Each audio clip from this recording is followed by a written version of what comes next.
Hi guys, good day. This is Jay from Pageant Trend, and of course, I'm here with one of the official candidates and one of the winners of Mr. International International. Philippines 2023. I'm here with Phil. Hi, Phil. Hello, me. How are you?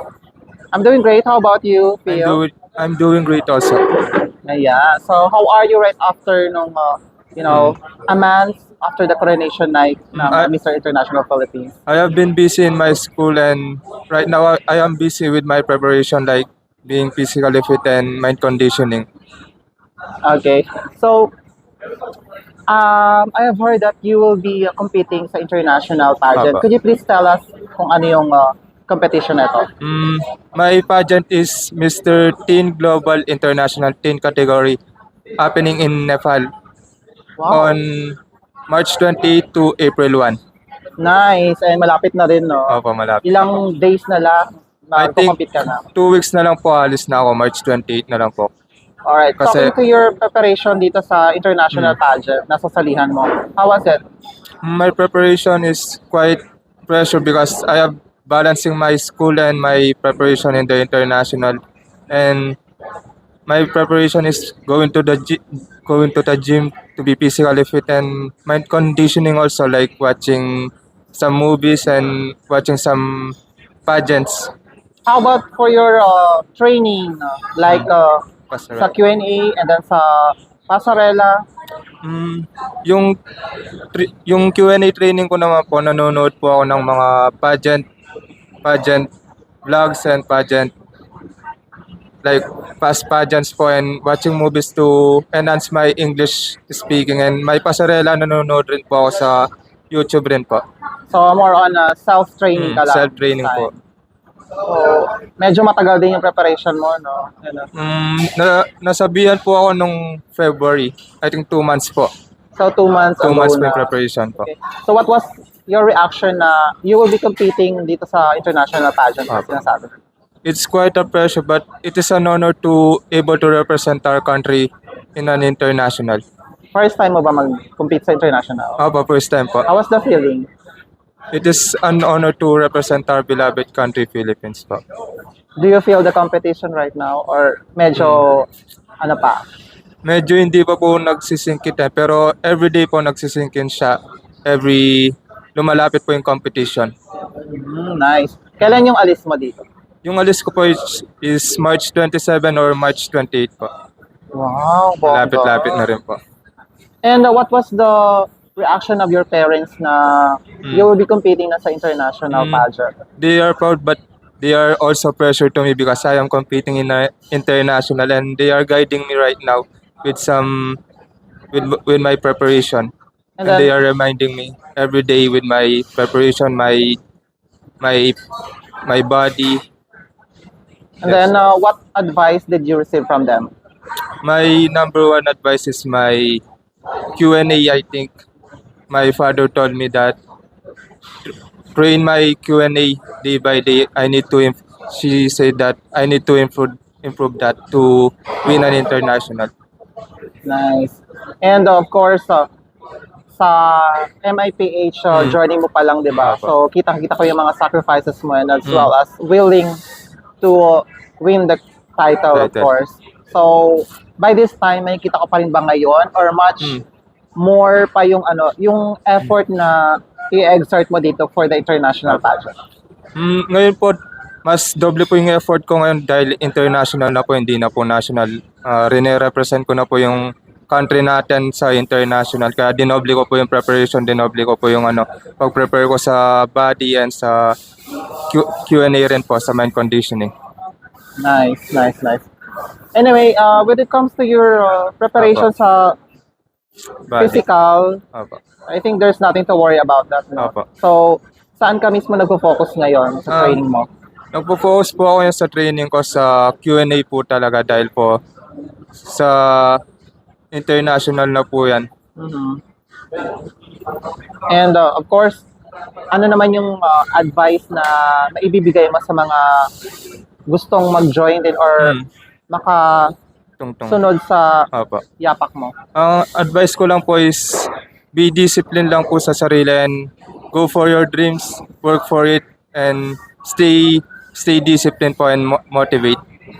Talking to And this- discipline, how do you discipline yourself? I discipline myself with my time management because pinagsasabay ko nga po yung yung school ko and my preparation. And I have been balancing that with sa umaga po school and sa gabi po nagji-gym po ako. Nice. Bongga. Bonggang-bongga. How do you often go to gym? Ano po? How do you often go to gym ba? 4 to 5 times a week po siguro. Nice. And I think kita naman yung improvements sa Opo. katawan mo. Anyway, I've seen your latest photo shoots. Opo. So, is that your first time na maka-experience ng ganong photoshoot, klaseng photoshoot? Hindi po sa MIPH po na-experience na po yung last year sa mga shoots po namin. And pangalawa na lang po siguro to. How was the feeling though? Nung nakita po yung shoot, medyo nagandahan po talaga dahil po ang ganda ng outcome po. So, what was the reaction of your parents nung nakita yung photos na yun? Wala pong sinabi. Opo. So, I guess they were amazed. Opo, siguro Hindi, po. siguro hindi vocal yung parents mo sa'yo. Hindi po sinabi. Pero na-miss po. Pero shinare po na lang and linike po yung mga photos ko na yun. Nice.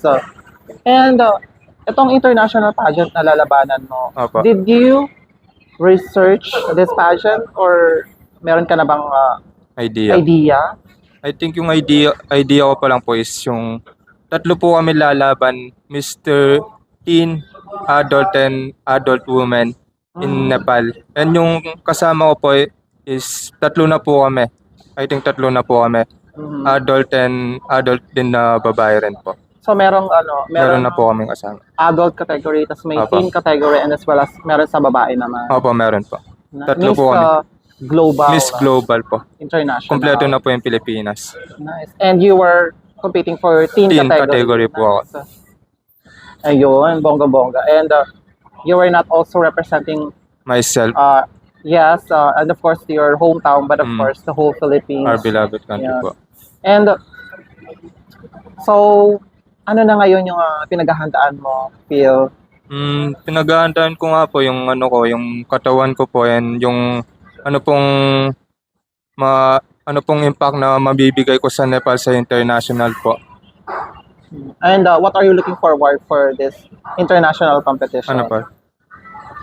Ano pa? What are you looking forward for I'm looking forward to this to gain more experience and knowledge, to gain more brotherhood with the candidates in an international po. how about yung support ng schools mo and as well as mga kababayan mo sa Pampanga?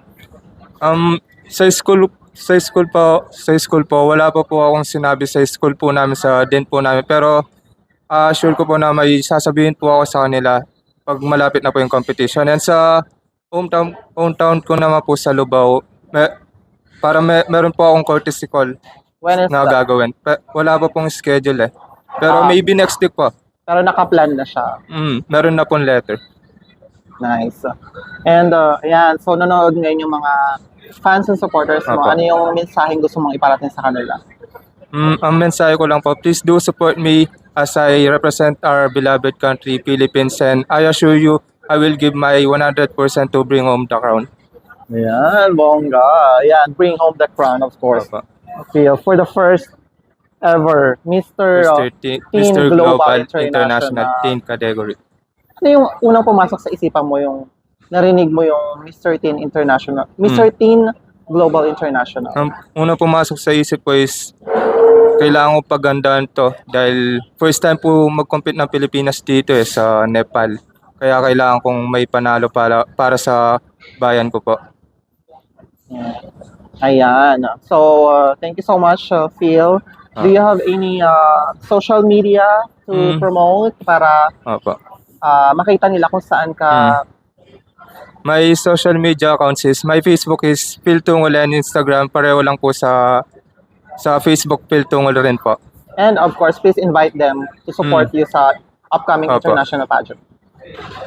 Hello everyone, please do support me as I represent our beloved country Philippines in the international stage in Mr. Global International Teen category happening in March 20 to April 1. March 28 to yung, April 1. Paglipad first- ko po. Okay, and then Opo. yung finals kailan?